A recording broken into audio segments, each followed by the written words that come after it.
इंसान कैमरास के जरिए हमें देख रहा है, जो और कोई नहीं बल्कि बिल्डिंग मैनेजर है जो इस गेम का मास्टर है। टिम की वाइफ कहती है कि हमें उसे पूछना चाहिए और वो अगले फ्लैट में ही रहता है।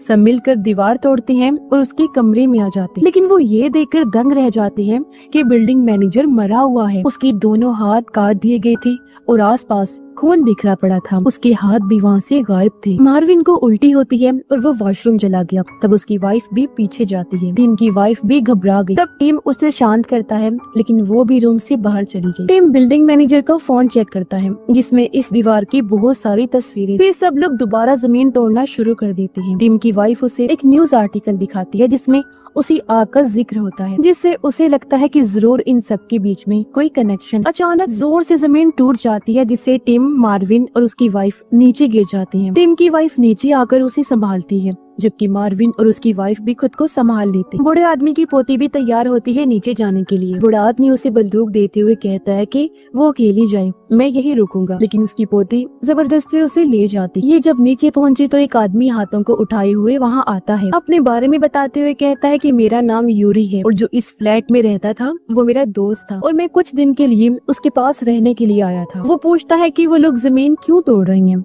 तुम लोगों का क्या प्लान है। अब जब वो प्लान सुनता है तो हंसने लगा। कहता है कि ये ईंट की दीवार उनकी हिफाजत के लिए है और कहता है कि ये एक हाई टेक सिस्टम है जो किसी भी हमले से बचाता है। टिम पूछता है, क्या तुम्हारे पास इस थ्योरी का कोई सबूत है। यूरी के पास कोई खास जवाब तो नहीं था, इसलिए वो अजीबोगरीब थ्योरीज बताने लगता है। टिम की वाइफ पूछती है कि तुम्हारा दोस्त कहाँ है जो यहाँ पर रहता है। यूरी उन्हें अपने दोस्त की लाश दिखाता है और कहता है कि वो अचानक गिर गया था, शायद दिल का दौरा पड़ा होगा और वो इन ईंटों के बारे में रिसर्च भी कर रहा था। सब लोग उदास हो जाते हैं और बात करते हैं कि क्या बाहर सब कुछ खराब हो चुका है या नहीं, हमें जाना चाहिए या फिर नहीं। मार्विन, उसकी वाइफ और टिम की वाइफ कहते हैं कि वो बाहर जाने का रिस्क लेंगे, घर में फंसे रहना सही नहीं है। फिर वो सब रूम से बाहर निकल जाते हैं। बूढ़े आदमी की पोती पीछे रहती है ताकि यूरी के दोस्त का काम चेक कर। यूरी कहते हैं कि इसी दीवार की टेंशन लेते लेते मेरा दोस्त भी मारा गया। बूढ़े आदमी की पोती भी बाकी लोगों के साथ चली जाती है। सब लोग जमीन तोड़ते हैं और नीचे बेसमेंट में चले जाते हैं। वहाँ वो सुरंग ढूंढते हैं और दरवाजे को तोड़ने लगते हैं, लेकिन वो ये देखकर हैरान रह गई